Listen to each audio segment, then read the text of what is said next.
Basic जो पारिवारिक जीवन रहा वो एक बहुत साधारण किसान परिवार में मेरा जन्म हुआ है जी। बहुत छोटा सा गांव है और मेन रोड से हटके गांव है, माने बस भी नहीं जाती, ऐसा गांव है। भाई साहब ये फाउंडर हैं और बहुत ही मेहनत के साथ इन्होंने एक ऐसा ग्रुप को खड़ा कर दिया है सभी 36 बिरादरी के लिए, जहां पे वो आपस में लेन देन कर सकते हैं। कोई भी ट्रेडिंग से कोई संबंधित कार्य होता है उसको वहाँ पे कर सकते हैं। तब से सामाजिक सफ़र शुरू हुआ। बहुत सारी मीटिंग्स में हम गए, पंचायतों में हम गए, जहाँ भी कोई भी रैली हुई, चाहे किसी भी तरह की कोई मूवमेंट रही, वहाँ सब जगह हम गए। सुंदर पहल आपने की है और उसके लिए मैं आपका दोबारा से धन्यवाद देता हूँ। कृष्ण पाल ने कुछ अपने हाथ से कुछ नहीं किया है, ना ही हमने कुछ दिया है, ठीक है, ना ही हम करने। ये तो एक सामूहिक मुहिम है जी। सभी लोगों का, ये विचार भी सभी लोगों के साझा हैं। हम बीच बीच में सब लोगों से डिस्कशन करते हैं, कोई भी छोटा भी कुछ काम करते हैं तो सामूहिक रूप से उस पर चर्चा करते हैं। आप जनक हैं इसके, तो हाँ। जो जनक होता है वो हमेशा से सम्मानीय होता है। एक हम निर्णायक स्थिति में नहीं होते जी हम ये नहीं तय करते कि आप सही हो या आप सही हो जी। हम उस स्थिति में हैं कि हम सुलझाने वाली स्थिति में हैं जी। कि चीज़ें कैसे भी करके पॉजिटिव रूप में सुलझ जाएं। जी। आपको मैं ये बताना चाहूँगा कि जो हम काम कर रहे हैं ये बुजुर्गों के साथ बैठने का ही परिणाम है। किसी को पैसों की जरूरत पड़ती है तो एक ऐसे सिस्टम बना रहे हैं कि अपने ग्रुप का, अपने परिवार का कोई भी व्यक्ति बिना पैसे के वो सफ़र करे, ऐसा नहीं होने देंगे। तो लोग ग्रुप से जुड़े हुए हैं, वो भी अगर किस तरह की कोई वीडियो के लिए, एडवर्टीजमेंट के लिए, मार्केटिंग के लिए भाई साहब से संपर्क करना चाहते हैं वो भी करें।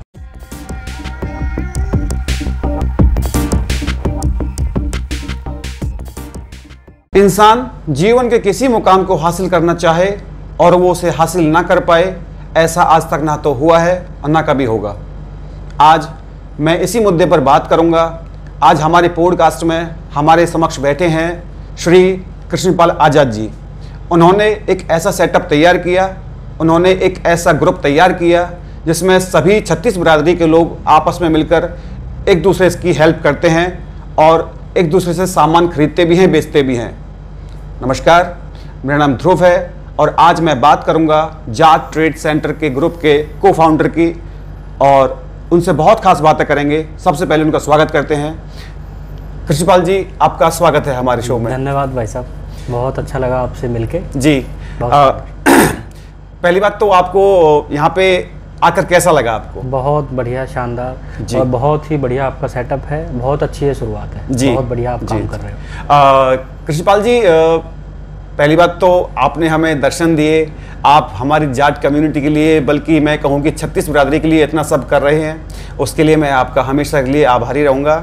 और उन सभी 36 बिरादरियों के भाइयों से मैं आपसे अपील करता हूँ कि और अच्छा काम कीजिए और भगवान आपको बहुत आगे तक लेके जाएंगे। जी भाई। तो आज हम किसी खास मुद्दे पर चर्चा करेंगे। सबसे पहले जानना चाहता हूँ कि आपका जो बेसिक जो पारिवारिक जीवन रहा वो कैसा रहा है? बेसिक जो पारिवारिक जीवन रहा वो एक बहुत साधारण किसान परिवार में मेरा जन्म हुआ है जी। और गांव बुखारपुर है मेरा, ये बल्लभगढ़ तहसील में पड़ता है, फरीदाबाद ज़िले में। बहुत छोटा सा गांव है और मेन रोड से हटके गांव है, माने बस भी नहीं जाती, ऐसा गांव है। और अगर आपको शहर जाना है, स्कूल जाना है, तो अब तो सब लोगों के पास साधन हो गए हैं। ये तो आपको एक 2-3 किलोमीटर का जो रास्ता है वो है तो पैदल तय करना पड़ता था या अपने साधनों से। जैसा आपने अभी कहा कि आपका गांव रोड से हटके है, हाँ। तो आपके साथ चीज़ें हटके ही होती हैं। आपने हटके ग्रुप बनाया जेटीसी का, जो सभी के लिए अच्छा कार्य कर रहा है। जी जी। मुझे थोड़ा सा मैं अभी आपको बताया था कि भाई साहब जाट ट्रेड सेंटर ग्रुप के फाउंडर हैं। पहले मैंने को फाउंडर बोल दिया था, उसके लिए क्षमा कीजिएगा। भाई साहब ये फाउंडर हैं और बहुत ही मेहनत के साथ इन्होंने एक ऐसा ग्रुप को खड़ा कर दिया है सभी 36 बिरादरी के लिए, जहाँ पे वो आपस में लेन देन कर सकते हैं। कोई भी ट्रेडिंग से कोई संबंधित कार्य होता है उसको वहाँ पे कर सकते हैं। बहुत सारी चीज़ें, बहुत सारी बातें करेंगे, तो आइए जानते हैं उनसे ही। भाई साहब, मुझे आप थोड़ा सा ये बताइए कि जो आपने जेटीसी स्टार्ट किया, इसको शुरू करने की मेन नीड आपको क्यों हुई? आपको क्या ऐसा लगा कि मुझे ये स्टार्ट करना चाहिए? जेटीसी जाट ट्रेड सेंटर को हम एक मंजिल के रूप में नहीं देखते, ये हमारे सफ़र का एक पड़ाव है। और ये जो सफ़र शुरू हुआ मेरे सामाजिक जीवन का, ये 2015 से शुरू हुआ। और जब इस प्रदेश में, हरियाणा प्रदेश में जाट रक्षण आंदोलन मूवमेंट शुरू हुआ, और गांव-गांव एक अलग जगह कि भाई हाँ, जाट कम्युनिटी को भी आरक्षण मिलना चाहिए, क्योंकि उनकी समकक्ष जो जातियां हैं, जो उनके बराबर की जातियां हैं, जो किसान जातियां हैं, उन सभी को आरक्षण मिला हुआ है। जब वो मूवमेंट चला तो तब से सामाजिक सफ़र शुरू हुआ। बहुत सारी मीटिंग्स में हम गए, पंचायतों में हम गए, जहाँ भी कोई भी रैली हुई, चाहे किसी भी तरह की कोई मूवमेंट रही, वहाँ सब जगह हम गए। मैं कॉलेज में था उस टाइम जी, और बहुत कम उम्र रही होगी, बीटेक कर रहा था मैं उस टाइम जी। तो जब जाट आरक्षण हो गया, आंदोलन हो गया, उसके बाद फिर एक मूवमेंट और 2017 में हमने यहाँ शुरू किया। कुछ युवा साथियों ने मिलके, युवा नौजवान लड़कों ने मिलके वो शुरू किया जी। और होडल से लेके और फरीदाबाद तक, होडल, पलवल, बल्लभगढ़, फरीदाबाद, जी। यहाँ के लगभग 60 गाँवों में युवा साथियों ने एक टीम बनाई, जिसका मैं भी एक हिस्सा रहा। और उस टीम ने सभी 60 गाँव में हर रविवार को एक पंचायत का आयोजन किया। जी। हम हर रविवार को किसी एक गांव में जाते थे और वहाँ चौपाल में बुजुर्गों के साथ, युवाओं के साथ बैठ के सभी सामाजिक मुद्दों पे जो है चर्चा करते थे। जी।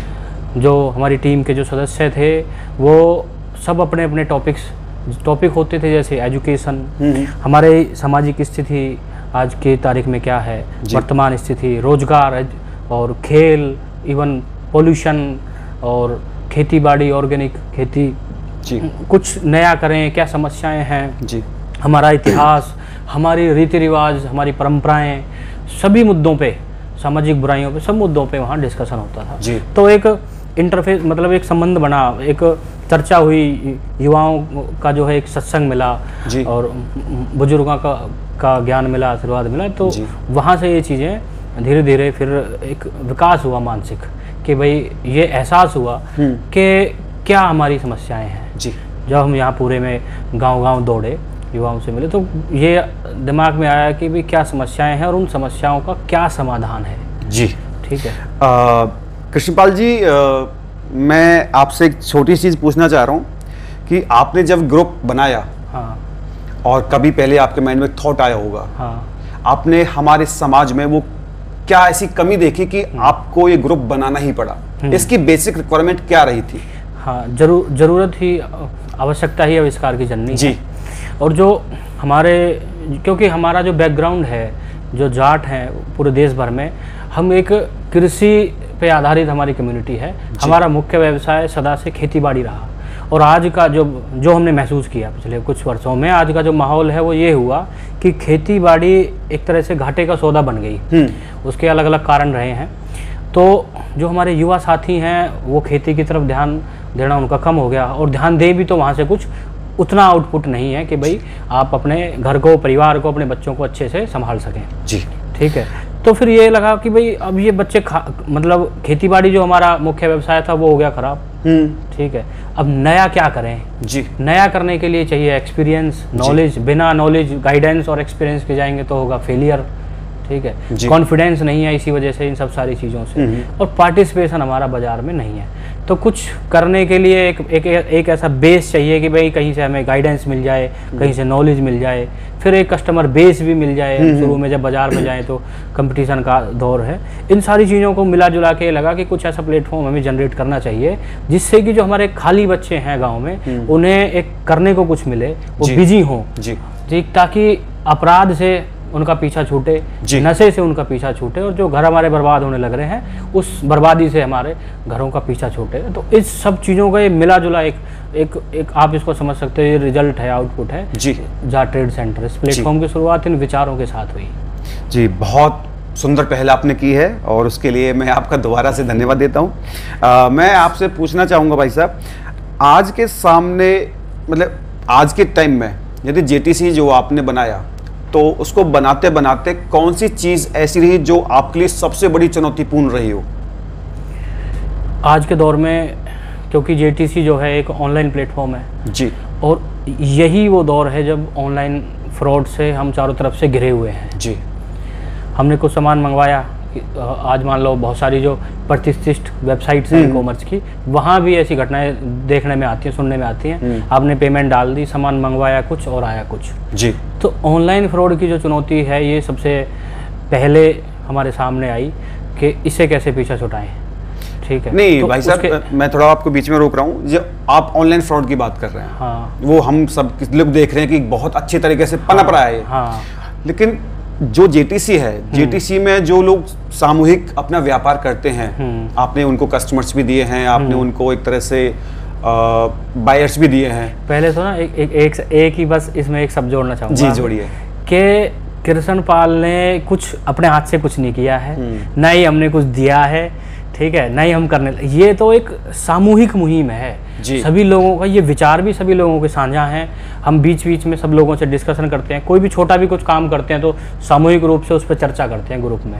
और जो भी सहयोग है, जो सपोर्ट है, वो सारे मतलब सारे लोग मिलजुल के करने लग रहे हैं। नहीं, मैं वही कह रहा था कि जैसे कि भाई साहब को मैं यदि जेटीसी ग्रुप का जनक कहूँ, जनक जन्मदाता होता उस चीज़ का, तो इन्होंने, आपने जो जैसे कि व्यापार की बात हम भी कर रहे थे, तो आप, मैं ये नहीं कह रहा कि आपने दिया, आपने एक चीज़ बनाई, वो मार्केट में ले आए आप। अब लोग आपस में एक तरह से परिवार बन गया। हाँ। परिवार बहुत बड़ा विशाल बन गया। अब उस परिवार में सब तरह के लोग हैं, बायर्स भी हैं और सप्लायर्स भी हैं। तो मेरा कहना ये था कि जब लोग बायर्स और सप्लायर्स आपस में मिलते हैं तो सब बीच में उस टाइम आपकी क्या भूमिका होती है, या फिर आप चीज़ों को फ्री छोड़ देते हो कि आप देखो जैसा करना होता है? ऐसा है, ये एक पब्लिक प्लेटफॉर्म है अभी जी, और फेसबुक ग्रुप के रूप में अभी हम काम कर रहे हैं जी, जहाँ 48,000 के आसपास लोग पूरे देश और दुनिया के अलग अलग हिस्सों से जुड़े हुए हैं जी, विभिन्न बिजनेस से जुड़े हुए हैं जी। और मुख्य रूप में अगर इसका एक पहलू पे अगर हम चर्चा करें तो ये एडवर्टीजमेंट प्लेटफॉर्म के रूप में भी काम कर रहा है। ओके। माने हमारे किसी भाई का कुछ भी काम है तो हम उसको एडवर्टीज कर रहे हैं यहाँ पे, ठीक है जी। उन्होंने अपनी एडवर्टीजमेंट डाली, जो कस्टमर जो देश से अलग अलग हिस्सों से जुड़े हुए हैं उन्होंने एडवर्टीजमेंट देखी, ठीक है, उन्होंने वो उनको जो प्रोडक्ट है वो पसंद किया, उन्हें पसंद आया और वो प्रोडक्ट ऑर्डर कर दिया।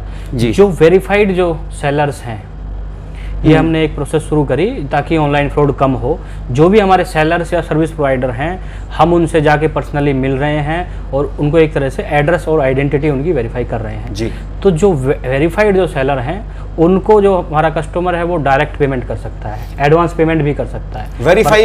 वेरीफाई सेलर आप कैसे कह रहे हैं, मतलब कि address and identity verify. Okay, हाँ, ये तो साथ जोड़ा। ठीक है, ठीक है। तो उनको वो पेमेंट कर सकते हैं। हालांकि यहाँ भी ये ऑप्शन हमेशा खुला रहेगा कि वो जेटीसी के माध्यम से पेमेंट कर सकते हैं। जेटीसी के माध्यम से पेमेंट का मतलब ये है कि आपको कोई सामान मंगवाना है, आप जेटीसी आप कमेंट करें, मैसेज करें या उनको कहें कि भाई जेटीसी के माध्यम से पेमेंट कराओ, तो जेटीसी का जो अकाउंट है वहाँ आप सबमिट करा दें अपनी पेमेंट, आपका प्रोडक्ट पहुँच गया, उसके बाद वो पेमेंट सेलर को दे दी जाएगी। मैं अपने व्यूअर्स को एक चीज़ बता दूँ, जो हमारा जेटीसी ग्रुप है फेसबुक पे है, बहुत अच्छा ग्रुप है।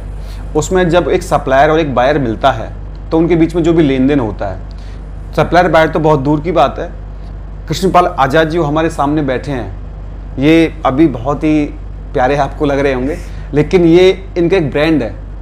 बिना इनकी परमिशन के ना तो बायर और सेलर के बीच का जो पेमेंट है, यदि एक बार इन्होंने हाँ बोल दिया तो समझो कि ये गारंटेड ही वो वेरीफाई कस्टमर हो गया है।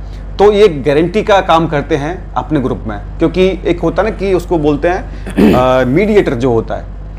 भाई साहब का इतना अच्छा चलाया ग्रुप है, मैं ग्रुप में एक्टिवेट हूँ, बहुत सारी चीज़ें देखता हूँ। हर शनिवार को इसी टॉपिक से जुड़ी हुई ये बात है। हर शनिवार को हम एक सावधानी पोस्ट भी डालते हैं जिसमें सभी पॉइंट्स लिखे होते हैं कि भाई आप आपस में लेन देन करते वक्त किन बातों का ध्यान रखें जी। अधिकतर लोगों की जानकारी में ये होगा क्योंकि हर शनिवार रेगुलर वो पोस्ट डलती है जी, है ना। तो अपनी तरफ से हम सब प्रयास कर रहे हैं कि चीज़ें पॉजिटिव चलें। हालांकि बीच बीच में अब ये एक बहुत बड़ा परिवार है और परसेंटेज नेगेटिव पॉजिटिव हर जगह ही रहनी है और वो हमेशा रहनी है। हालांकि कहीं कोई नेगेटिव फीडबैक दिखता है तो हम उसको उनकी सर्विसेज में या प्रोडक्ट्स में सुधार करवाते हैं जी।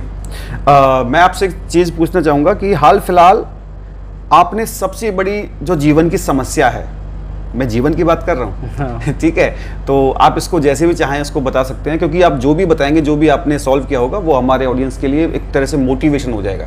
तो मेरा पूछने का मतलब है कि आपने अभी तक या रिसेंटली सबसे बड़ी जो प्रॉब्लम का सॉल्यूशन आपने क्या किया था, कौन सी प्रॉब्लम रही थी, वो आप बताना चाहते हो? मैं इसको थोड़ा सा एलेबोरेट करके बताऊंगा। हाँ बताएं।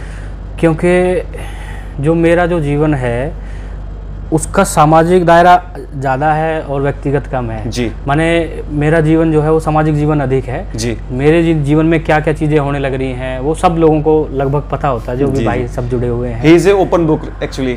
हाँ, सारी चीज़ें लगभग सभी को पता है, कुछ भी होगा तो वो सभी की नॉलेज में है।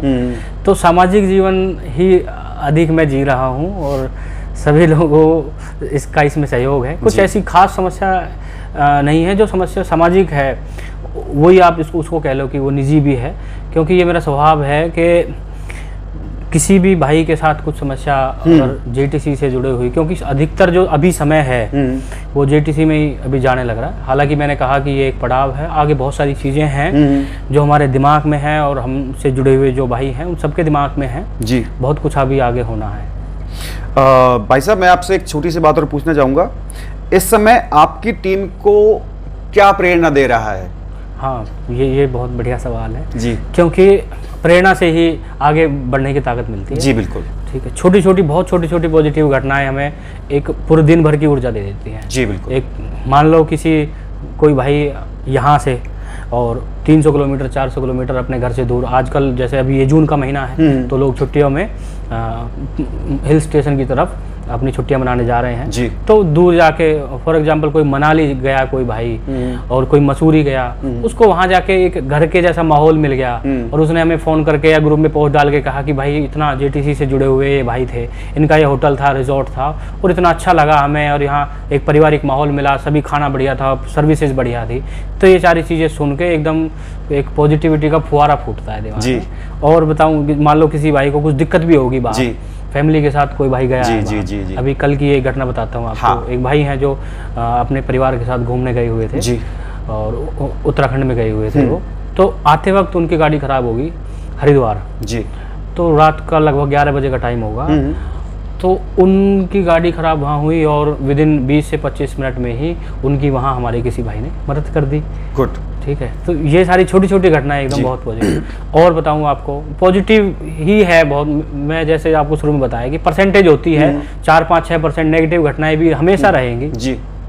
पॉजिटिविटी बहुत ज़्यादा है जी। आज आप देखो ग्रुप में, आप देखोगे जेटीसी में कि हमारी बहनें हैं, कई सारे ऐसे उदाहरण हैं जी। कई हमारी बहनें हैं जो घर से बैठ के और छोटे छोटे स्टार्टअप जिन्होंने शुरू किए हैं जी, घर रह के। ठीक है। तो ये बहुत पॉजिटिव एक बात है कि हमारी बहन कोई घर से बैठ के, क्योंकि आज की तारीख में काम बहुत कम हो गए हैं मशीनों के वजह से जी। खेतों का काम भी कम हो गया, पशुओं का काम भी कम हो गया, तो हमारे पास और ख़ास तौर पे हमारी बहनों के पास घर में बहुत खाली समय होता है जी। ऐसे में उन्हें घर से कुछ करने के लिए छोटे छोटे स्टार्टअप और ऐसा कुछ प्लेटफॉर्म मिल जाए तो ये बहुत पॉजिटिव बात है जी। मैं ऑडियंस को एक छोटी सी बात शेयर करना चाहता हूँ। अभी 15 डेज पहले एक पोस्ट ग्रुप में मैंने देखी थी, किसी भाई का कुछ रोड पे एक्सीडेंट वगैरह हो गया था। तो मैं आपको बता रहा हूँ सहायता कैसे पहुँचाई जाती है जब हम एक ग्रुप में काम करते हैं। तो उस बंदे ने बोला कि ये बंदा है और यहाँ पे इस जगह पे सहायता पहुँचनी है। तो भाई साहब का ग्रुप है ही बहुत बड़ा, तो मैं कह रहा हूँ 1 घंटे में उस बंदे को वहाँ के लोग मतलब कि जो जेटीसी में ऐड थे उन्होंने पोस्ट देखा और एज सुन एज पॉसिबल जितना उनसे जल्दी हो सका उन्होंने उस बंदे को हॉस्पिटल पहुँचाया। तो मैं उनके लिए थैंक यू बोलना चाहूँगा जिन्होंने ऐसे इंसान की इस समय पे मदद की, और इस चीज़ का सारा श्रेय जाता है हमारे भाई साहब कृष्णपाल आजाद जी। ये आप बार मत बोलिए। नहीं, देखिए मैंने कहा आप जनक हैं इसके, तो हाँ। जो जनक होता है वो हमेशा से सम्मानीय होता है। एक तो ये जो है कि आपका प्लेटफॉर्म, ये भी शब्द है ना, क्योंकि ये सभी का है और सब क्यों आपको देखने में या फिर और भी जो भाई जुड़े हैं उनको लगता होगा कि भाई कृष्णपाल बहुत मेहनत करने लग रहा है, बट मुझे अंदर पता है कि मेरे साथ जुड़े हुए या ग्रुप में जो सदस्य जुड़े हुए हैं सभी, उन्होंने कितनी मेहनत करी है और वो कितना सपोर्ट इसको करते हैं। जी, ये सभी का है जी।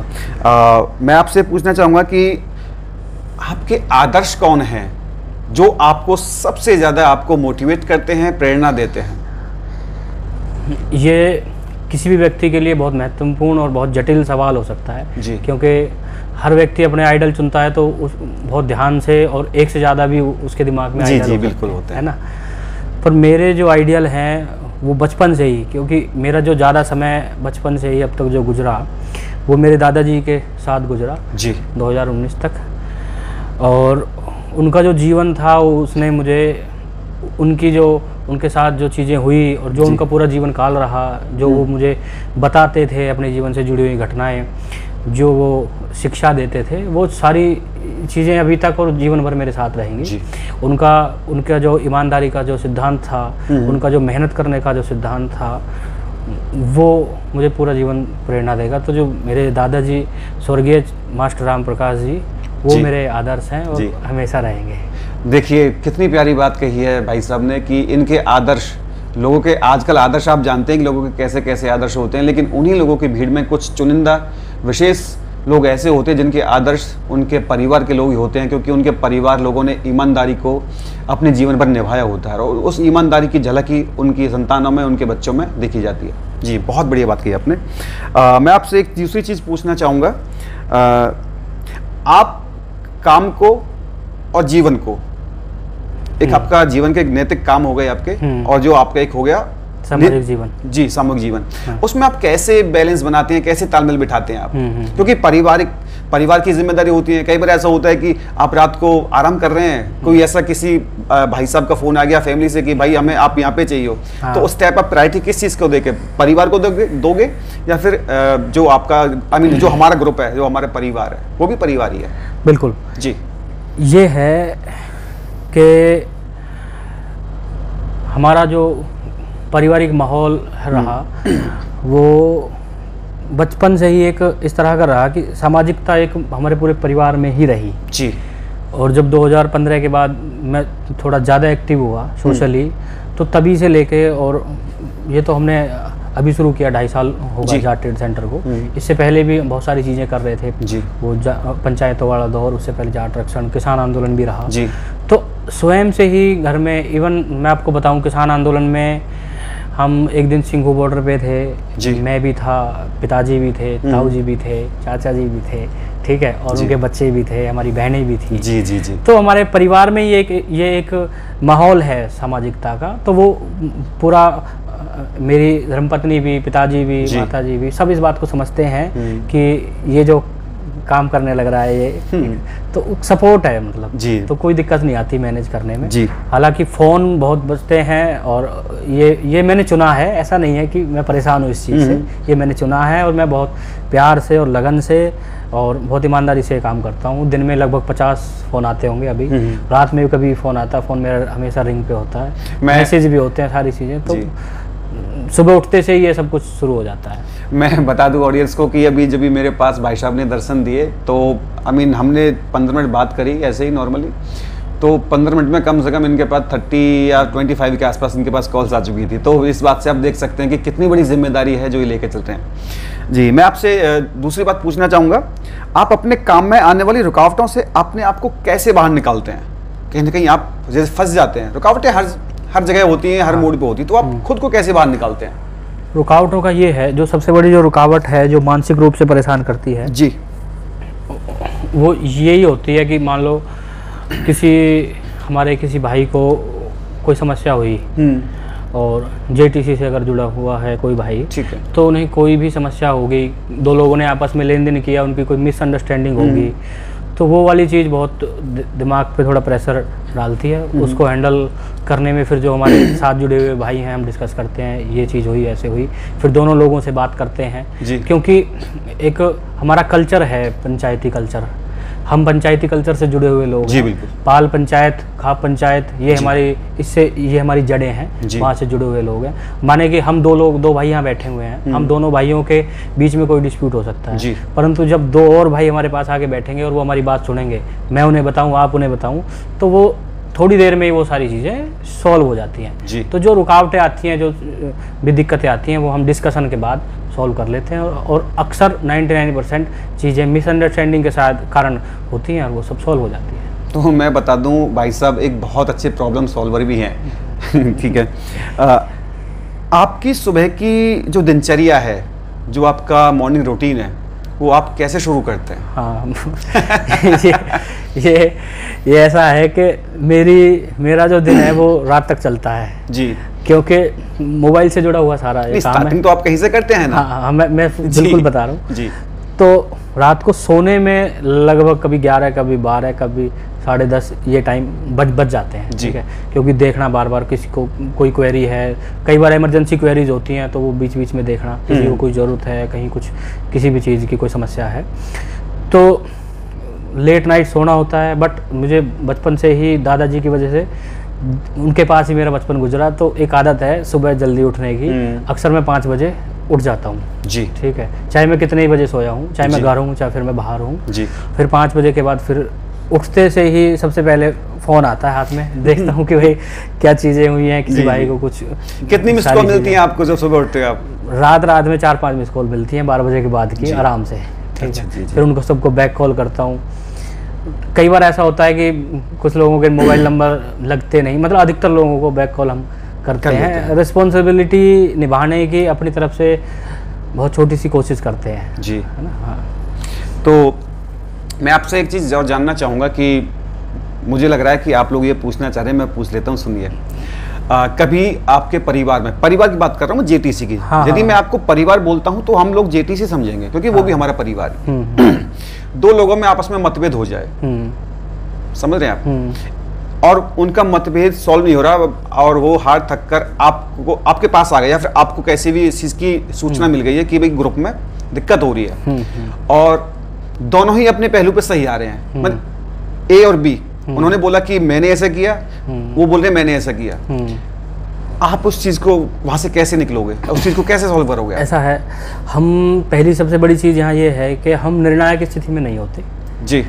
हम ये नहीं तय करते कि आप सही हो या आप सही हो, हम उस स्थिति में हैं कि हम सुलझाने वाली स्थिति में हैं कि चीज़ें कैसे भी करके पॉजिटिव रूप में सुलझ जाएं जी। बिल्कुल ठीक है। और दोनों भाइयों में अगर कोई डिस्प्यूट हुआ है, हालांकि ये संख्या बहुत ज़्यादा कम है, ठीक है, अगर वो डिस्प्यूट हुआ है हम तो दोनों भाइयों से बात करते हैं और फिर उनके आपस में ही बात कराते हैं। कई बार ये बिल्कुल सही होता है कि दोनों ही लोगों की गलती नहीं होती, कई बार सर्कमस्टांसेस ऐसे बन जाते हैं कि वो चीज़ें गलत हो जाती हैं, परिस्थितिवश दोनों की मनसा ठीक होती है, परिस्थितिवश हो जाती है। बस वो जो बीच का जो परिस्थितियाँ बनी उस पॉइंट को दोनों लोग समझ लें, फिर वो सब ठीक हो जाता है, मन मुटाव सब, फिर सब भाई हैं, अपना बढ़िया चलता है जी। बहुत अच्छे से आप संभाल रहे हैं। कभी किसी ऐसी बात पे गुस्सा आया है आपको कि जिस बात पे गुस्सा नहीं आना चाहिए? ना गुस्सा तो चाहे बात पे आना, इसके बाद, क्योंकि मेरा जो अगला जो प्रश्न होगा वो इसी बात पे आपका डिपेंड करेगा। हाँ नहीं बिल्कुल, मैं आपको बताता हूँ। ये हर व्यक्ति का अपना एक स्वभाव होता है और वो स्वभाव बनता है उसका जिस तरह से उसने जीवन जिया उससे वो स्वभाव बनता है, एक दिन में नहीं बनता। ये हम जिन जीवन के रोज पलटते हैं तो धीरे धीरे वो एक किताब बनती है। जिस उम्र में मैं आया हूँ हमने इतने पन्ने पलटे हैं, ये 29 साल का मेरा जीवन है, उसमें जो जो घटनाएं हुई, जिन जिन लोगों के का मेरा साथ रहा उससे मेरा व्यवहार बना है, परिवार से, यार दोस्तों से। तो मेरा जो व्यवहार है वो सभी लोग जानते भी हैं, जो जुड़े हुए हैं, जो बातें करते हैं, कि मुझे गुस्सा कभी, मतलब ऐसा किसी ने देखा नहीं होगा कि कृष्णपाल को कभी गुस्सा आया। एक्चुअली ये मिस्टर कूल भी हैं, बहुत शांत रहते हैं, किसी ने देखा नहीं होगा जी। कृष्णपाल जी, आप अभी 29 के हैं, आपकी एज 18 वर्ष कम हो गई, अभी आप 18 वर्ष छोटे हैं, या फिर आपको दोनों पैरामीटर में सोचना है। यदि आप आज की सिचुएशन में 18 वर्ष के होते या फिर 18 वर्ष पीछे होते तो आप अपने लिए सबसे जो बेस्ट रिकमेंडेशंस हैं या फिर सलाह खुद को क्या देते आप?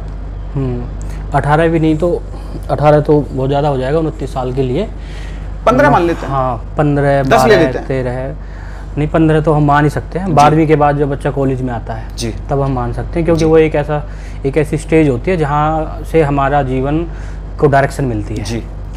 तो अगर मैं खुद को एक सलाह देना चाहूँ तो जैसा आपका सवाल है, तो उसमें ये है कि मेरे दिमाग में ये चीज़ हमेशा होनी चाहिए कि आपके जो सबसे बड़े शुभचिंतक हैं इस दुनिया में, इस धरती पे, वो आपके माता और पिता हैं जी। उनसे बड़ा शुभचिंतक आपका कोई नहीं है। आपके जीवन का उठाया हुआ हर कदम उनको दिमाग में रख के उठाया जाना चाहिए कि इस कदम से उन पर क्या प्रभाव पड़ेगा, वो आपके बारे में क्या सोचेंगे, उनके जीवन पे क्या प्रभाव पड़ेगा जी। मित्र हैं आपके? हाँ बहुत सारे। और दोस्त? हाँ दोस्त भी हैं, मित्र भी हैं, भाई भी हैं, सारे भाई भी हैं। हाँ बहुत सभी के साथ अच्छा व्यवहार। जी, आपका जो परिवार है जेटीसी, तो उसमें वो आपके हमारे सबके वो अमित चाहते ही हैं। हाँ। अभी मैं निजी जीवन की बात करता हूँ। हाँ हाँ। दोस्ती के लिए या मित्रता को आप कैसे देखते हैं? कैसे दोस्त होने चाहिए? हाँ। कैसे हुआ करते थे और कैसे आज हैं और आगे कैसे होने वाले हैं? मतलब कि थोड़ा सा मैं चाहता हूँ कि आप अच्छे से बताएं कि दोस्ती के बारे में 2 शब्द बोलें प्यारे से। दोस्त तो एक आपकी परछाई की तरह होता है जी।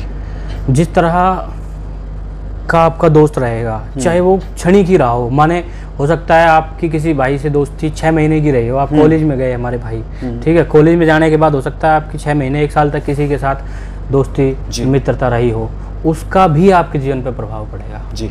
ठीक है, तो दोस्तों का चुनना, हालांकि ये चीज़ें प्राकृतिक होती हैं कि जिस तरह के हमारा खुद का नेचर है उसी तरह के हमारे दोस्त बनेंगे और फिर उन दोस्तों का हमारे जीवन पे पूरा प्रभाव पड़ेगा, उनकी छाया हमारे जिस तरह के हमारे दोस्त होंगे उसी तरह का हमारा जीवन रहेगा, उसी तरह का हमारा व्यवहार रहेगा। अगर आप गलत बच्चों के साथ बैठोगे जो नशा कर रहे हैं, जो अपराध करते हैं, तो आपके जीवन पे भी उसका बिल्कुल प्रभाव पड़ेगा, चाहे आप नशा नहीं करते। जी।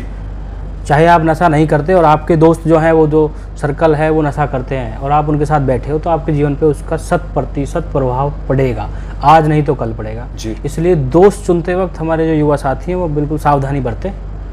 क्या दोस्ती जैसे रिश्ते के लिए दोस्ती हम चुनते हैं या फिर हमें परमात्मा की देन है? एक जैसे मैंने शुरू में कहा कि ये तो प्राकृतिक है, इतना प्राकृतिक है, इसलिए प्राकृतिक है कि जैसा हमारा खुद का व्यवहार है उसी तरह के लोगों से हमारा संसर्ग बनेगा। परंतु फिर भी कई बार ऐसा होता है कि परिस्थितिवश कोई और व्यक्ति भी हमारे संपर्क में आ जाता है जिस तरह का हमारा स्वभाव नहीं होता, तो वहाँ हमें थोड़ा सावधानी बरतने की जरूरत है। मैं छोटा सा एक क्वेश्चन पूछता हूँ, थोड़ा सा आउट ऑफ सिलेबस नहीं कहेंगे। आराम से। महाभारत देखिए हमने, कर्ण की मित्रता और दुर्योधन की मित्रता को हमेशा एक तरह से याद किया जाता है, मिसाल दी जाती है उनकी। अभी आपने कहा कि हम जैसा चाहते हैं हमारा दोस्त वैसा ही होता है, हम जैसे खुद होते हैं। दुर्योधन एक अलग प्रवृत्ति का इंसान था, कर्ण एक अलग प्रवृत्ति के इंसान थे, फिर भी उन दोनों में इतनी गहरी मित्रता संभव कैसे हुई? छोटा सा जितना आप बिल्कुल आपकी बात सही है। मैं इस जितना मुझसे हो सकेगा बताने की कोशिश, क्योंकि मैंने बहुत हल्की सी महाभारत देखी है, ठीक है, और बहुत हल्का सा पढ़ा है, ज़्यादा उतनी गहराई से उसको नहीं समझा। पर फिर भी ये है कि कुछ ना कुछ दुर्योधन में भी, जैसे 2 पात्र हैं महाभारत के, दुर्योधन और कर्ण, उनमें बचपन में कुछ ना कुछ समानताएं रही होंगी, चाहे वो कुछ ही रहा हो, एक दूसरे को सपोर्ट करना रहा हो, ठीक है, एक दूसरे के प्रति, चाहे वो मान लो उस समय कुछ खेल खेल रहे हैं, एक दूसरे के जैसी कोई काबिलियत रही हो जिसने उनको एक दूसरे के प्रति आकर्षित किया हो, और फिर उसके बाद एक दूसरे के प्रति उनका सहयोग रहा हो, ठीक है, क्योंकि धीरे धीरे जीवन बनता है। मान लो किसी व्यक्ति ने आपके साथ कभी उनका साथ रहा और कोई चीज़ आपको उनकी बढ़िया लगी, ठीक है, आपको प्रभावित किया, आगे जाके उसके जीवन की दिशा बदल गई, फिर भी आपका उनसे संबंध किसी पॉइंट पे बना रहेगा, परंतु अंदर से आपको आत्मा कचोटेगी जरूर अगर आप नेचुरल हो। जैसे कर्ण को भी ये अंदर अंदर फील था कि आप गलत व्यक्ति के साथ हो, लेकिन वो बंधे हुए थे अपनी मित्रता में। कुछ चीजें, कुछ परिस्थितियां ऐसी रही होंगी। बहुत ही प्यारा सा क्वेश्चन आपसे पूछने जा रहा हूँ। कोई एक ऐसे ऐतिहासिक व्यक्ति जिनके साथ आप भोजन करना चाहेंगे, डिनर करना चाहेंगे, समय बिताना चाहेंगे? हाँ, ये उस व्यक्ति का नाम बता दीजिए जो ऐतिहासिक व्यक्ति होना चाहिए। ये ऐतिहासिक तो मैं क्या बताऊँ, ये बहुत वही वाली बात होगी कि आप, हमारे जो भाई सुन रहे हैं वो भी दिमाग में उनके भी क्या होगा कि क्या जवाब आएगा, क्या आएगा। आपने भी शायद ऐसे कुछ सोचा होगा। नहीं, पर अगर ये सच में हो, बट अगर ये सच में हो कि कोई ऐसा व्यक्ति जो आज यहाँ नहीं है और उसके साथ मुझे कुछ समय बिताने का मौका मिले, तो वो मेरे दादाजी ही हैं जी, जिनके साथ As it was expected that हाँ, ठीक है जी। हालांकि बहुत सारे ऐतिहासिक व्यक्ति हमारी कम्युनिटी में भी हुए हैं और देश भर में हुए हैं, जिनके साथ, जिनके विचारों से हम, जिनके आदर्श विचारों से हम प्रभावित होते हैं। महाराजा सूरजमल, चौधरी छोटू राम, चौधरी छाजूराम, ठीक है, चौधरी चरण सिंह, बहुत सारे लोगों के, महाराजा रणजीत सिंह, चौधरी महेंद्र प्रताप, ठीक है। आपकी इनसे बात हो रही है, एज्यूम कर लेते हैं, तो आपके समक्ष बैठे हैं ये जी, थोड़ा सा विजुलाइज कर लेते हैं। हाँ, आराम से। तो ऐतिहासिक व्यक्ति है ये, और तो इनसे आप क्या बात करना चाहेंगे? क्योंकि सिचुएशन को देखिए, महाराजा सूरजमल जी, चौधरी छोटू राम जी, जो भी हमारे समाज के या फिर जो भी हमारे देश के जो गौरव रहे हैं, जिन्होंने हमारे देश को गौरवान्वित किया है, वो आपके समक्ष हो गए। अब आप क्या बात कर रहे हैं, इनसे क्या बात करना चाहेंगे? अगर मेरे उनसे क्या ज्ञान लेना चाहेंगे? हाँ, अगर मेरे पास भगत सिंह है जी, शहीद आजम भगत सिंह अगर यहाँ हैं जी, तो मैं उनसे ये पूछना चाहूँगा कि जीवन जो हमें मिला परमात्मा से, प्रकृति से, उसको पूरी तरह से खर्च करने के, उसको पूरी तरह से झोंक देने के क्या ऐसे आपके जीवन के लक्ष्य होने चाहिए जहाँ हम आपके अपने जीवन को पूरी तरह खर्च कर दें? जी, जहाँ पे सोचने की आवश्यकता ना पड़े। हाँ, मतलब कुछ ऐसे लक्ष्य है मानव सभ्यता के लिए, और जो उनके दिमाग से, मैं जानना चाहूँगा कि वो क्या बोलेंगे, इसका क्या जवाब देंगे, कि कुछ ऐसे लक्ष्य, कुछ ऐसे आयाम जीवन में जिनके लिए हम अपने जीवन को, अपनी जान को भी कुर्बान कर दें। समाज क्यों बट रहा है? समाज का बटना और समाज का बांटना, बोलना और समाज को बांटना, ये पॉलिटिकल है। ये जो समाज बांटने वाले जो लोग हैं वो भी पॉलिटिकल हैं, और जो इस पे बात करें, इसको सुधारें, वो सारा ही पॉलिटिकल है। धरती पे अगर हम जाएंगे, प्रैक्टिकली हम जाएंगे, तो ऐसी कोई चीज़ें आपको नहीं दिखेंगी। माइक से एक व्यक्ति दूसरे व्यक्ति को, दूसरी कम्युनिटी को, दूसरे वर्गों को गालियां दे रहा है, उनके आधार पे वोट मांग रहा है। तो पॉलिटिकल है, राजनीति के कारण इस जो स्ट्रक्चर यहाँ हमारे देश में बना हुआ है, वही केवल एक रीज़न है समाज के बंटने का। इसमें कहीं ना कहीं देखो, पॉलिटिकल पार्टीज होती हैं, वो तो अपना गेम खेल ही रही हैं, लेकिन हम भी समाज के एक हिस्सा हैं। तो उन लोगों के पास क्या खुद का इतना ज्ञान नहीं होता कि वो दूसरे लोगों की बातों में खुद का जो वो बोलते हैं कि विजडम है, उसको खो देते हैं? बात जो है संसाधन की है। जो लोग लीड कर रहे हैं, जिनको बांटना है, जिनको एजेंडा चलाने हैं, उनके पास बड़े बड़े संसाधन हैं, उनके पास मीडिया हाउस है, ठीक है, उनके पास बड़ी बड़ी रैलियां करने के संसाधन हैं, पैसा है, उनके अपने लोग हैं, सारी चीज़ें हैं। तो वो अपनी बात को ज़्यादा बड़े लेवल पे और प्रोपोगेंडा के साथ, उनके पास इस तरह के लोग हैं जो किसी भी पॉइंट को प्रोपोगेंडा बना के चलाएं, तो इसलिए वो कामयाब हो जाते हैं। जी, हमारे जो व्यूअर्स हैं, जो ऑडियंस है जी, वो आपको कहाँ पा सकते हैं या फिर कैसे आपसे कांटेक्ट कर सकते हैं? बहुत आसान है ये तो। जो लोग, कितना आसान है? ये इतना आसान है कि आपको बस एक फ़ोन करना है, और ग्रुप में सबसे ऊपर जो कवर फोटो है वहाँ भी मेरा मोबाइल नंबर है जी, ठीक है। अधिकतर लोगों के पास मोबाइल नंबर है, हम पोस्ट डालते हैं, सब जगह डालते हैं। अभी मैं बोल देता हूँ, कोई ऐसा मुद्दा नहीं है जी। 9416756138 ये मोबाइल नंबर है। इसी नंबर पे व्हाट्सएप है, आप कभी भी व्हाट्सएप करो, कॉल करो। फेसबुक पे भी कृष्णपाल आज़ाद को आप मैसेज करें, इवन आप ग्रुप में कहीं कमेंट कर दें, मेंशन कर दें, तब भी आप पालेंगे। मेरा गांव बुखारपुर है, तहसील बल्लभगढ़ है, फरीदाबाद है, यह राज्य हरियाणा है जी। बहुत आसान है ये। अभी एक थोड़ा सा ट्विस्टेड इनसे एक प्रश्न पूछते हैं। कृष्णपाल आज़ाद में ऐसा क्या है जो उन्हें सबसे विशेष, सबसे अलग बनाता है? ऐसा कुछ नहीं है। नहीं, कुछ तो होगा। सारे लोग एक जैसे हैं, सभी में बराबर कैपेबिलिटीज़ हैं, क्षमताएं हैं करने की।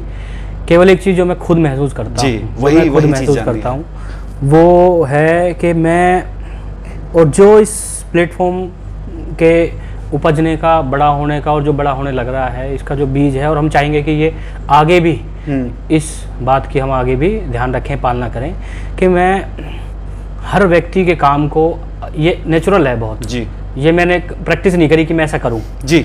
हर व्यक्ति के काम को अपना काम समझता हूँ जी। किसी भाई के को कोई जरूरत पड़ी तो मुझे लगता है ये मेरा अपना काम है, किसी को कोई समस्या हुई तो मुझे लगता है ये मेरी खुद की समस्या है जी। ये अपने आप से है जी, ठीक है। और जो दादाजी के जीवन से जो सीखने को, उनके संसर्ग से जो, उनके सत्संग से जो सीखने को चीज़ें मिली हैं, ईमानदारी का सिद्धांत, मेहनत लगातार करते रहना, कभी ना थकना, और जो सोच लिया वो करके हटना, बड़ा विज़न रखना, और एक कल्पनाएं करना कि हम एक दिमाग में सोचना कि भाई इमेज बनाना, ऐसे करेंगे, वो करेंगे, वो करेंगे, योजनाएं बनाना और उनको फिर कार्यान्वित करना, ये सारी चीज़ें हम सब लोगों के साथ मिलजुल के कर रहे हैं।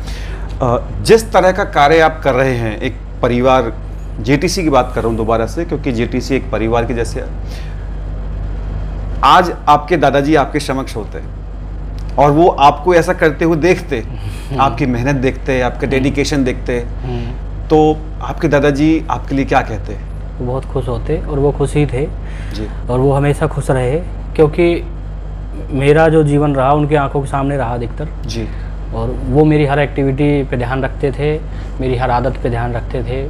तो वो बड़े, मैं उनका सबसे प्यारा बच्चा था। हालांकि सारे बच्चे उनके लिए प्यारे थे। मेरे बड़े भाई भी देखेंगे इस वीडियो को, बहनें भी देखेंगी, वो भी कहेंगी अरे ये तो ऐसा नहीं, बट मैं सबसे बड़ा हूँ घर में जी। तो मैं उनके साथ रहा और उनको बड़ा एक खुशी थी इस बात की जो मैं करने लग रहा हूँ, क्योंकि उनके होते हुए भी ये सारी चीज़ें चल रही थी जी। 2019 में उनका निधन हुआ, तो बड़ा वो गर्व महसूस करते किया भी उन्होंने, और अभी भी वो मेरे साथ हैं, अभी भी वो कर रहे हैं गर्व महसूस। हमारे पुरखे हमें कभी छोड़ के नहीं जाते। वो हमेशा हमें एक प्रेरणा भी देते हैं, हमें आत्मबल भी देते हैं, कॉन्फिडेंस देते हैं और ताकत भी देते हैं। हम कभी भी जो भी हम नया काम शुरू करते हैं वो अपने पुरखों को याद करके ही शुरू करते हैं, उनके ही एक तरह से लीडरशिप में शुरू करते हैं। भाई साहब, मैं आपसे एक रिक्वेस्ट करूँगा। एक कमी मैं समाज में देख रहा हूँ, शायद हो सकता है वो कमी मुझ में भी हो जी, लेकिन जिसके पास साधन है वो ये गलती करे तो ठीक नहीं है। आज की डेट में, आज के समय में बहुत लोगों ने बुजुर्गों के साथ बैठना बंद कर दिया है। इस बारे पे चाहता हूँ कि आप कुछ ऐसा बोलें जो जिससे कि यदि हमारे पॉडकास्ट को यदि 2000 लोग भी देख रहे हैं तो उसमें से 10 लोग भी अपने बुजुर्गों के पास बैठना शुरू कर दें और उनका जीवन चेंज हो जाए। जिन लोगों ने Jat trade centre Facebook group को नहीं देखा है वो उस फेसबुक ग्रुप को देखें और देखें कि हम लोग क्या काम कर रहे हैं। और फिर आपको मैं ये बताना चाहूँगा कि जो हम काम कर रहे हैं ये बुजुर्गों के साथ बैठने का ही परिणाम है जी। हम जब 60 गाँव में गए, जब हम पंचायतों में अपने बुजुर्गों के साथ बैठे तो वहाँ से जो नॉलेज शेयर हुई, जो उनका अनुभव शेयर हुआ, उसी का ये परिणाम है जी। तो बुजुर्गों के साथ बैठना तो ऐसे है कि आप किसी किताब के साथ बैठे हो जो कि बहुत ज़्यादा ज्ञानवर्धक है जी। मैं ऑडियंस को बता देना चाहता हूँ कि बुजुर्ग एक तरह से, हम दादाजी की बात कर रहे हैं क्योंकि उनको हम बुजुर्ग बोलने लगते हैं, वैसे हमें माँ बाप के साथ भी बैठना चाहिए, लेकिन जो हमारे जो दादाजी होते हैं ना, वो पता है धीरे धीरे परमात्मा का स्वरूप बन जाते हैं और उनसे जो हमें ज्ञान मिलेगा ना, वो धरती पे कोई भी चीज़ हमें सिखा नहीं सकती।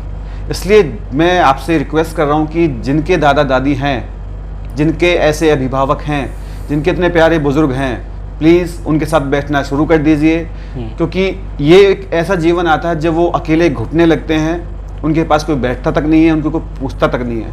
आप 24 घंटे मत बैठिए, लेकिन आप आधा घंटा, पौना घंटा उनके पास ज़रूर बैठिए, उनके हालचाल लीजिए।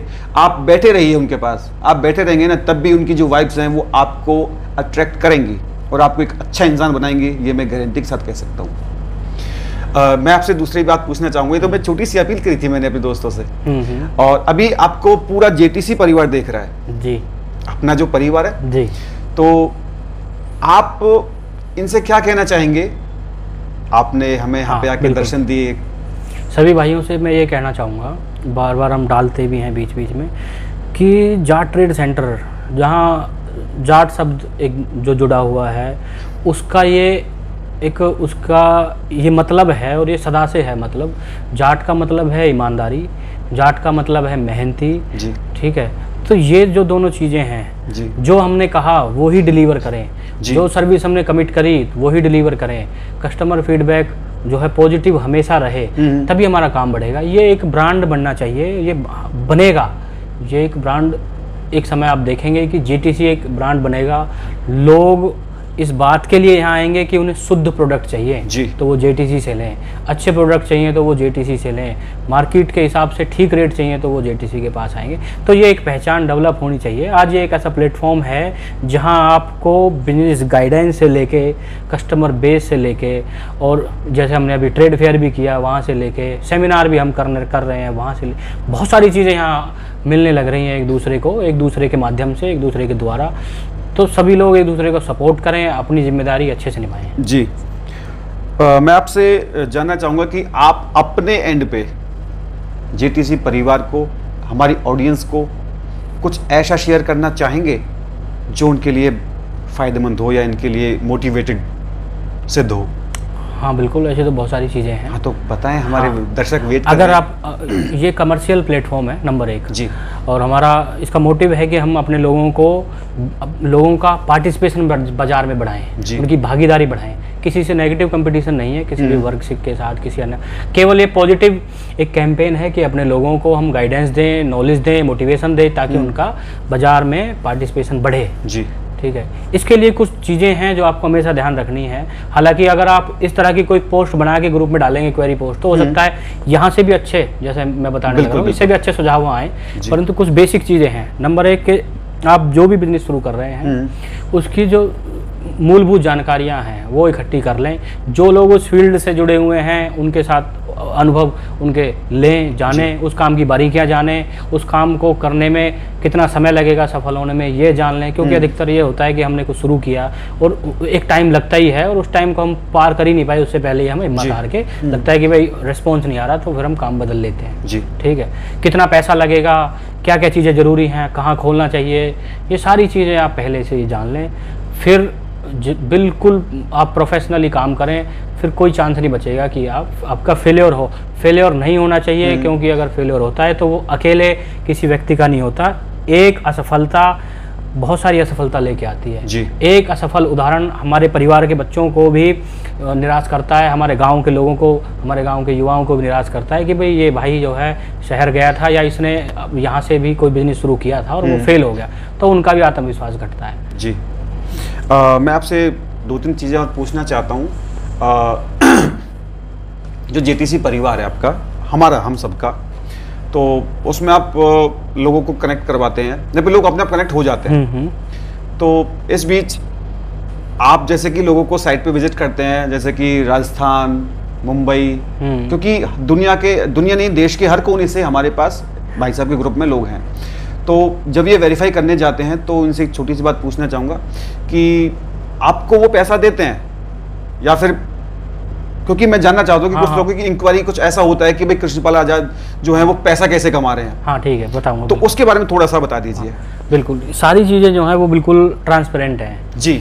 जो लोग ग्रुप से जुड़े हुए हैं उनको इस बात का पता ही है कि हम 2 तरह से केवल अभी केवल 2 तरह से रेवेन्यू जेटीसी को आता है, और हम हर महीने एक पोस्ट डालते हैं जिसमें लिखा होता है कि जो लोग हमारे साथ जुड़ के आर्थिक लाभ ले रहे हैं, व्यावसायिक लाभ ले रहे हैं, वो अगर चाहें तो स्वैच्छिक, ठीक है, अपने हमें सहयोग शुल्क प्रदान कर सकते हैं जी। सहयोग शुल्क इसलिए क्योंकि हम डोनेशन नहीं लेते जी। बहुत सारे भाई पॉजिटिव हैं जो हमें बार बार कहते हैं कि भाई बताओ आपकी कुछ ज़रूरतें हैं, तो हम उनको बहुत विनम्रता के साथ हाथ जोड़ते हैं, क्योंकि हम इसको प्लेटफॉर्म को एक आइडियल मॉडल पे चलाना चाहते हैं जी। तो एक तो ये हो गया। दूसरा ये है कि जो वेरिफिकेशन जो विजिट होती हैं उसमें भी, जो वेरिफिकेशन विजिट के बाद मान लो हम 400 किलोमीटर, 500 किलोमीटर, 800, जितना भी दूर गए अपने भाइयों से मिलने, ठीक है, तो फिर उसके बाद हम उनको एक व्हाट्सएप पे एक मैसेज भेजते हैं, वो भी ग्रुप में लिखते हैं हर महीने कि अगर आप चाहें वेरिफिकेशन पोस्ट के बाद कि अगर आप चाहें तो आप हमें वेरिफिकेशन विजिट में सहयोग कर सकते हैं। हालांकि यह अनिवार्य, मतलब कंपलसरी नहीं है। ठीक है। कोई बहुत सारे भाई यहाँ बिजनेस कर रहे हैं, आज आप ग्रुप में देखोगे तो ऐसे 10, 15, 20 उदाहरण मिल जाएंगे जो हर महीने एक अच्छा बिजनेस अपने लोगों के साथ मिल के साथ कर रहे हैं। परंतु हम किसी भी भाई को या किसी भी व्यक्ति को वो हमें सहयोग शुल्क पे करें या किसी के लिए भी कंपलसरी नहीं है जी। मैं अपने दर्शकों को बता देना चाहता हूँ कि जो भाई साहब ने अभी रेवेन्यू के बारे में बताया, वो सिर्फ रेवेन्यू ये लेते नहीं हैं, जो इस परिवार से, जेटीसी ग्रुप से जो व्यापारिक लाभ ले रहे हैं उनके लिए एक सामूहिक पोस्ट डाली जाती है। कह देते हैं कि अनिवार्य नहीं है, आपकी इच्छा है तो आप ज़रूर दीजिए, नहीं इच्छा है तो कोई आपके ऊपर जोर जबरदस्ती नहीं है। ऐसा ही है ना? हाँ बिल्कुल ऐसा ही जी। मैं आपसे दूसरी चीज़ पूछना चाहूँगा कि नाम है जेटीसी, जाट ट्रेड सेंटर, सारे लोग जाट ही हैं क्या? नहीं, ये पब्लिक ग्रुप है। ओके।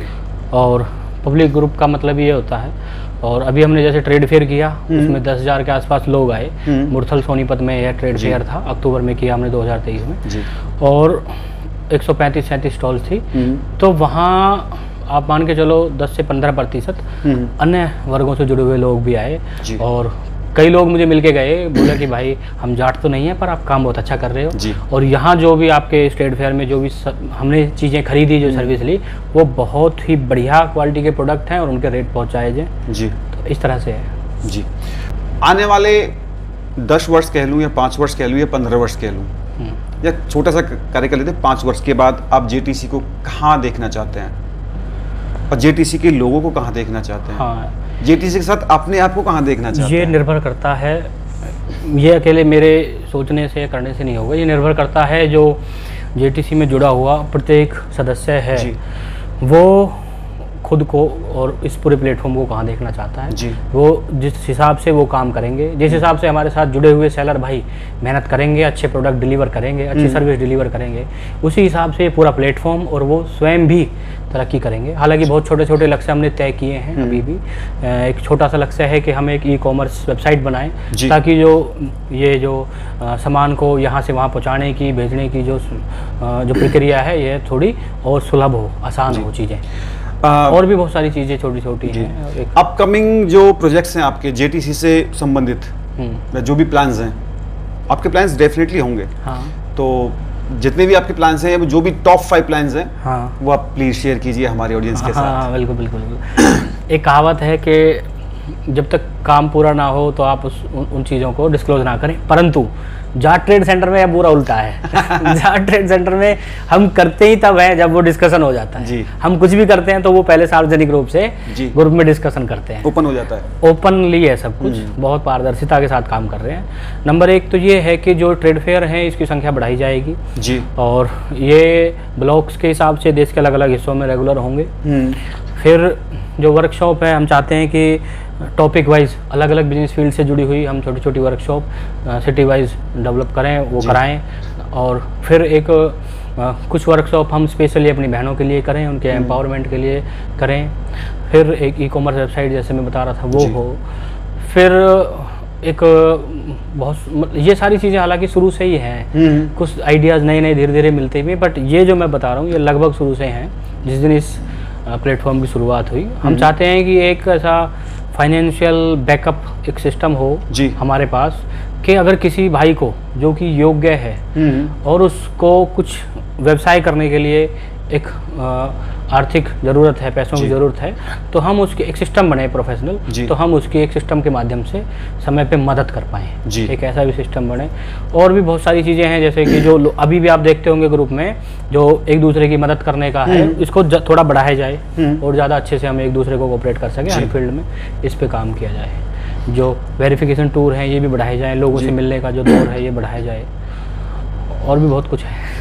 ये तो बहुत ही जो भी भाई साहब ने 2-3 जो चीज़ें बताई, लेकिन मुझे जो सबसे अच्छी लगी, सबसे सुंदर बात लगी वो ये लगी, भाई साहब कह रहे हैं कि ग्रुप में एक ऐसा सिस्टम लेके आएंगे यदि किसी भी ज़रूरतमंद को फाइनेंशियली किसी चीज़ की उसमें तो फाइनेंस की आवश्यकता होती है, किसी को पैसों की ज़रूरत पड़ती है, तो एक ऐसा सिस्टम बना रहे हैं कि अपने ग्रुप का, अपने परिवार का कोई भी व्यक्ति बिना पैसे के वो सफ़र करे, ऐसा नहीं होने देंगे। ऐसा कुछ प्लान करने का सोच रहे हैं। क्या सुनना पसंद है आपको? लोगों की बातें सुनना, उनके जीवन के बारे में, उनकी ज़रूरतें, उनको क्या करना है, क्या वो चाहते हैं, क्या उनके जीवन की अभी स्थिति है, क्या उनके सपने हैं, फिर अपने छोटे छोटे इनपुट्स देना उसमें। जैसे एक ये थोड़ी उदाहरण के लिए बता रहा हूँ, थोड़ी बड़ी बात है वैसे पर उदाहरण के लिए, जैसे चित्रकार एक चित्र में रंग भरता है, छोटे छोटे इनपुट्स, तो ये बड़ा अच्छा लगता है मुझे लोगों से मिल के बात करके। और मैं बहुत हज़ारों व्यक्तियों से अब तक मैं मिला हूँ, और जिनसे भी मिला हूँ,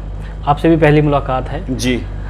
ये एक प्राकृतिक रूप से है, कुदरती है कि अपने भाइयों से मिलके कभी ये नहीं लगता कि हम पहली बार मिले हैं जी। ये कभी फील होता ही नहीं है। मुझे हमेशा ये लगता है कि हम बहुत पुराने एक दूसरे के जानकार हैं, एक दूसरे को समझते हैं।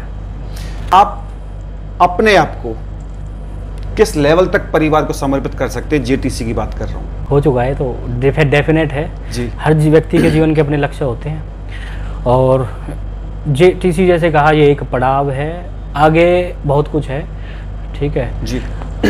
वो बहुत सारी चीज़ें होनी हैं, और ये मेरा पूरा जीवन सामाजिक और इस अपने भाइयों के लिए, समाज के लिए जी ही समर्पित है पूरी तरह से। शादी हो गई है इनके ग्रुप से? शादी मेरी गीता काली रमन से हुई है। इनको पता खतरा लग रहा है कहीं सुन लिया तो दिक्कत हो जाएगी। मैं एक छोटी सी अब मैं समापन ही कर रहा हूँ। भाई साहब से मैं रिक्वेस्ट कर रहा हूँ कि भाई साहब अपनी राय बताएं। भाई साहब हमारे पास आए हैं, समक्ष हमें दर्शन दिए हैं, तो इनका यहाँ पे आके अनुभव कैसा रहा, और मैं अपनी तरफ से मैं इनको वचन दे रहा हूँ कि मेरे एंड पे जो भी ग्रुप के लिए बन पड़ेगा, जो भी इस परिवार के लिए बन पड़ेगा, जिस चीज़ में मुझे भगवान ने सामर्थ्यता दी है, मैं उस चीज़ में कभी भी कोई कमी नहीं छोड़ूंगा। हमेशा ग्रुप के लिए, ग्रुप के भाइयों के लिए, उस परिवार के लिए हमेशा मैं तैयार रहूँगा। बहुत अच्छा सेटअप है भाई साहब आपका। और आप जिस क्षेत्र से आते हो, ये एक देहात से जुड़े और गांव से जुड़े हुए हम लोग हैं, और हम अगर कोई ऐसा काम करें तो ये एक रिवोल्यूशनरी काम है, ये तो क्रांतिकारी काम है। आपने बहुत शानदार शुरुआत करी है, और मैं तो कहूँगा जो लोग आपसे मिलेंगे, देखेंगे, उनका स्वतः ही हौसला बढ़ जाएगा जी। बहुत बढ़िया आपका। ये भाई साहब का प्यार है, और हम बस कोशिश कर सकते हैं, मेहनत कर सकते हैं, बाकी परिणाम तो ऊपर वाले के हाथों में होता है। तो इन्हीं शब्दों के साथ मैं भाई साहब का बहुत बहुत आभार करता हूं, जो इन्होंने हमें दर्शन दिए, हमारे साथ इन्होंने अपना कीमती समय निकाल के हमें समय दिया। भाई साहब आपका बहुत बहुत धन्यवाद है। थैंक यू भाई साहब जी। राम राम जी, आप सभी का बहुत धन्यवाद जी। प्लीज़ पूरा पॉडकास्ट देखिएगा, चैनल को लाइक कीजिएगा, सब्सक्राइब कीजिएगा, शेयर कीजिएगा। बिल्कुल। और मैं चाहता हूँ कि एक अपील भाई साहब करें, जो हमारा परिवार है उनसे। बिल्कुल बिल्कुल, सभी लोग भाई साहब का यूट्यूब चैनल, जो भाई साहब लिंक डालेंगे, ठीक है, उसको सब्सक्राइब करें, उससे जुड़ें, और आगे भी बहुत सारे अलग अलग टॉपिक्स पे आपको वहाँ पॉडकास्ट और एडवर्टीजमेंट और मार्केटिंग वीडियो भी देखने को मिलेंगी। सब कुछ भाई साहब के दिमाग में एक बहुत अच्छा विज़न है, बहुत अच्छा आगे काम करेंगे। और जो लोग ग्रुप से जुड़े हुए हैं वो भी अगर किस तरह की कोई वीडियो के लिए, एडवर्टीजमेंट के लिए, मार्केटिंग के लिए भाई साहब से संपर्क करना चाहते हैं, वो भी करें। बहुत बढ़िया, आप सभी का धन्यवाद। ऐसे ही एक दूसरे का साथ दें सब बड़े से। और ग्रुप में आप में से कोई भी भाई या बहन या फिर कोई भी हमसे जो सीनियर हैं ग्रुप में हमारे पास आना चाहते हैं, पॉडकास्ट में बैठना चाहते हैं, तो भाई उनका बहुत बहुत दिल से स्वागत है। वो कभी भी आएँ, हमें मेल करें, और मेल करने के बाद आपकी जो अवेलेबिलिटी है उसको कंफर्म करें, और प्लीज़ हमें दर्शन दें, हम तैयार बैठे हैं। मेरा मोबाइल नंबर जो मेरा ऑफिस का मोबाइल नंबर है वो है 9910192555 एंड हमारा मेल आईडी है thedvtalkshow@gmail.com। हम लोग इंस्टा पे भी हैं, इंस्टा की हमारी आईडी है DV टॉक शो। बस इन्हीं सुनहरी यादों के साथ, सुनहरे पलों के साथ मैं आपसे विदा लेता हूँ। राम राम जी। राम राम जी।